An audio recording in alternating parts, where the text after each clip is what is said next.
Madam President, I rise to talk about coal miners and the promise, the obligation that the United States government has to coal miners on a range of issues, but especially when it comes to their pensions and their health care.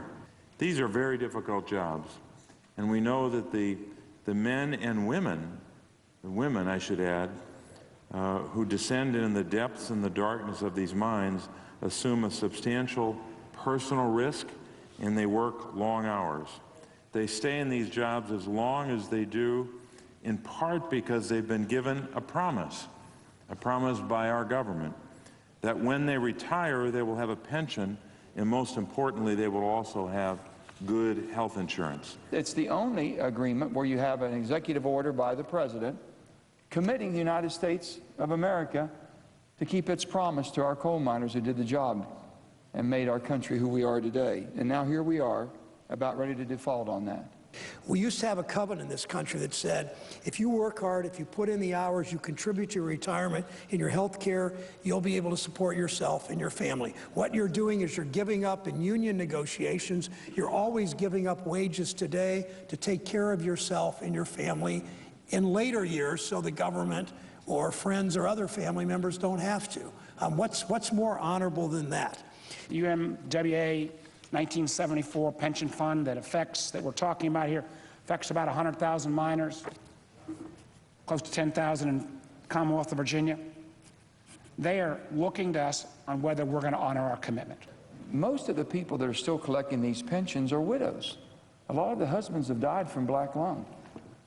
And these people are depending on a very meager amount to support any type of a quality of life. So these aren't just numbers, these are people. These are families who've worked very hard for Pennsylvania and worked very hard for our country. They have children and they have grandchildren. The federal government made them a promise, and we must not rest until we fulfill that promise. You just don't turn your backs on workers and retirees in these struggling communities, in these struggling mining towns this afternoon, just because the times are tough. These workers have earned their pensions. They have earned their health care benefits. But the fact is, if the Congress does not act soon, all of this could be taken away. If we don't do our job, these communities that have been hard hit all throughout Appalachia, if these widows don't get the health care and their pensions, the communities that have already been devastated will be further devastated. The plans were almost completely funded before the financial collapse in 2008, but the industry and its pension funds were devastated by the recession. The plan has too few assets, too few employers, and too few union workers now paying in. If Congress fails to act, thousands of retired miners would lose their health care this year, and the entire plan could fail as early as next year.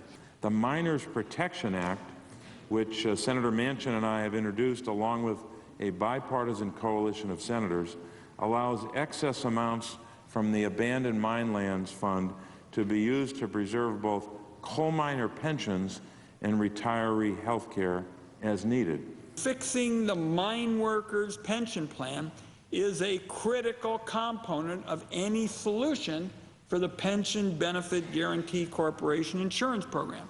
There is a solution and there is funding available for this Minor Pension Act.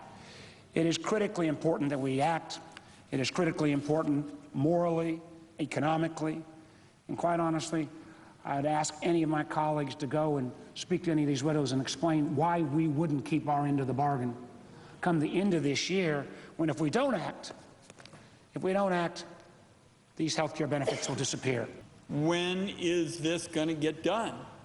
When is the Congress, and particularly the Senate, going to step up and meet the needs that these workers richly deserve to have addressed? It's up to us to provide, to make sure those workers who have earned these pensions, who have earned this health care for themselves and in far too many cases for their widows, to step up and do the right thing. They kept their promise to us, Madam President, and now it is time for us to keep our promise to them. We need to honor the commitment. We need to honor the executive order signed by the United States of America to make sure they get their pension and make sure they get their health care.